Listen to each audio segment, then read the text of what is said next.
My entitled grandfather wants me and my mum to spend New Year's serving him. I know how you're going to spend New Year's, OP. You're going to spend New Year's in the kitchen. I feel like crying. He's been in our house for the holidays since December the 10th. I'm a young girl that just wants to have fun like everyone else. While everyone else is going to be at parties, having a blast on New Year's Eve, I'm going to be stuck in the kitchen serving. This is so degrading and the worst holiday season ever. I thought he would leave after Christmas. I'm so sad. He kicked me out of my room. I've been sleeping on the couch since the 10th of December and he doesn't care. I have to ask permission to go into my own bedroom. I'm depressed. While everyone else will ring in 2022, I'll be ringing in 1922. I hate my life. This degrading kind of life is making me want to die. I mean, genuinely, guys, look, this may be a bit harsh, but in my opinion, people like this need to die. These opinions are so archaic and, just horrible and so wrong. I don't know why people still think these sort of things. I feel like people born nowadays, my generation, younger generations, have never ever thought these things. They're just ridiculous. So the only way that I can see the world improving is wait for all the old people to die who have these stupid opinions, and then young people like you and me come up and we're better than that, Sounds good to me. Unfortunately, people like OP have to suffer in the short term, but long term, hopefully this sort of opinion just dies out. I mean, look, probably easier said than done, but if you and your mum can just kick him out and forget about him, that'd be great. I imagine you can't do that, but hey, that'd be the ideal, that's for sure. All right, now moving on to our second story of today's episode. Got a cell phone for my 14th birthday. My sister freaked out that she didn't get one too and stole it every chance she got, then bedazzled it. This all started on my 14th birthday. My dad took a day off work to host a party, and all of my friends were invited over. We had fun playing video games, dancing to music, and eating junk food. Then came time for the presents. One of the presents from my dad was a brand new silver Game Boy Advance SP that had a copy of Golden Sun: The Lost Age with it. My sister looked upset because prior to that, she'd stolen a lot of money from me to buy her own Game Boy, and Dad punished her for it and cut her allowance in half to pay the money back to me. She'd liked maliciously playing her Game Boy near me just to be petty and try and make me jealous, but it didn't work. And now I've got one too. That said, the true highlight of my 14th birthday was when my dad presented me with a Nokia cell phone that was all ready to use. He said I'd earned it for all the work I did for someone so young. I made my first call to his cell phone as a test right there and gleefully thanked Dad for everything. My sister, though, looked noticeably upset after I got the phone. She was initially doing okay during the party until gifts were opened. As soon as I got the cell phone, she just frowned and stayed near evil Mama Bear, our mum. Then, after we'd finished with the gifts, it was time to eat cake. Normally, we ate cake before the presents, but that year, my dad was a bit more eager for me to open my gifts. When I was finally about to take my first bite of chocolate cake, my sister suddenly swatted the plastic fork right out of my hand and then knocked the plate I was eating from off the table, then just ran out of the room. Dad got me another slice of cake and my parents ended up arguing. Apparently, my sister had really been wanting a cell phone, and me getting one for my birthday triggered her. So, my mother had the idea that my sister and I should just share the phone instead. Not quite sure how that would work, okay. But Dad refused to allow that and said it was mine and that I'd earned it. And if my sister wanted one sooner, then my mum could buy it and pay for the phone plan herself. That made her yell at him some more and storm out herself. And instead of punishing my sister for the tantrum she had, my mum just got her some ice cream, and they didn't bother me for the rest of the party. A few days later, before school, I noticed my cell phone was missing.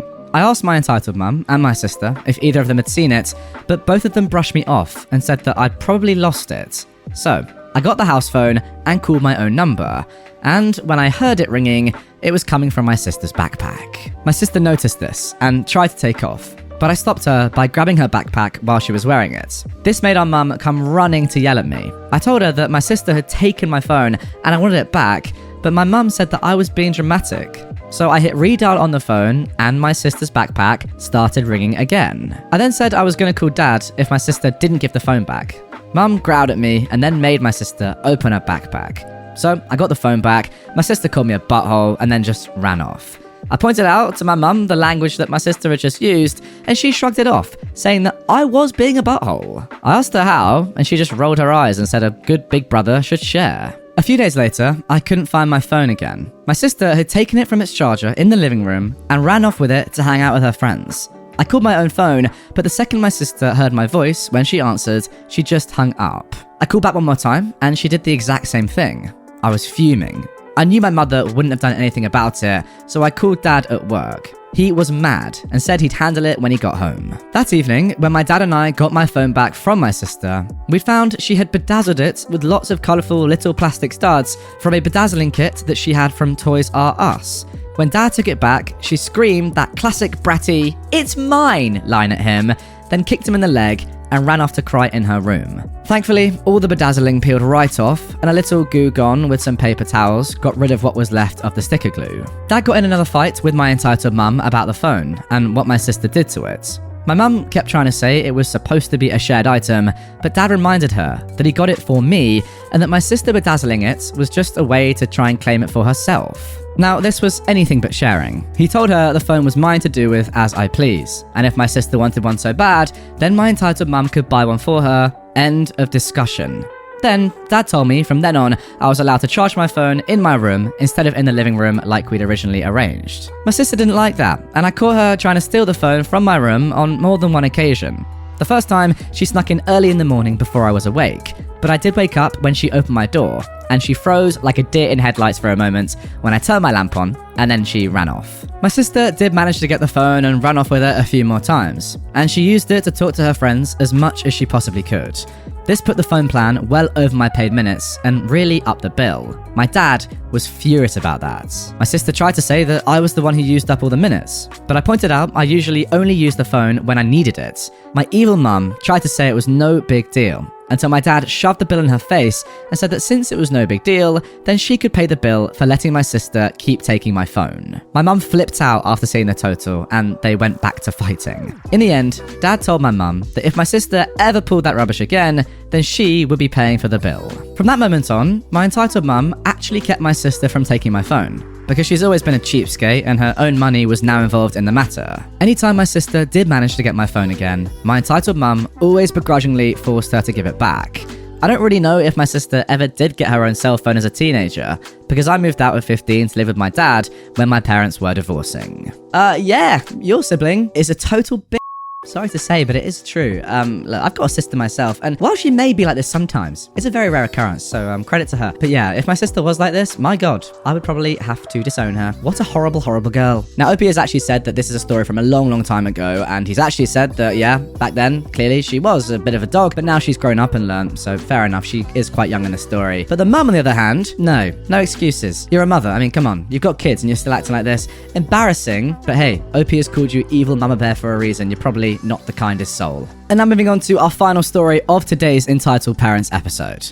My child is disabled, you have to let him sit at the bar. I, a 19-year-old woman, am a hostess in a large chain of Mexican restaurants. I've hosted before at another restaurant, so I know what I'm doing and how to generally handle customers who are being rude. I have my fair share of entitlement stories. It's a Sunday. It's lunchtime. There's an NFL game on TV, and the TVs are only in the bar. We are on wait, 15 to 30 minutes. The lobby is full, and so is the atrium. We've been asking people to wait either outside or in their cars, taking phone numbers to call people back. In walks an entitled mum with her son. Her son is probably no older than 16. The kid looks like he has mental issues. All's going well until I ask her for her phone number. Well, why do you need that? It's private information, said the mum. Mum, it's very crowded in here. We need you to wait outside or in your car. The number is so I can call you when a table opens up. Well, I'm parked in a handicap spot. I need my husband to help me back out. I nod, and before I get the number, she walks away. To the bar. Her husband walks in, and the entitled mum flags him down, shoots me the smuggest look, and says, "Take us off the list. We're sitting at the bar." Now, I live in a state where there are two places in a bar. The cocktail area, which is kid-friendly, and the actual bar, which is not kid-friendly.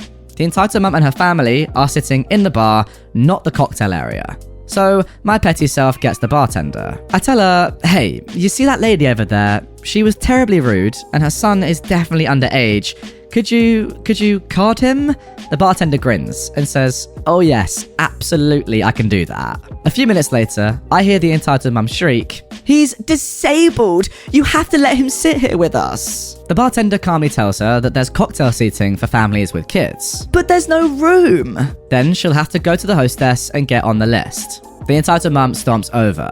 "It's been 15 minutes. Get me a table. I had the pleasure of smiling at her and saying in my most pleasant customer service voice, I'm sorry, ma'am, but since you asked to be removed, you're no longer on the list. It'll be 30 minutes. Can I get a name and a phone number? The look of rage on her face fueled me all day as she stomped out, husband and son in tow.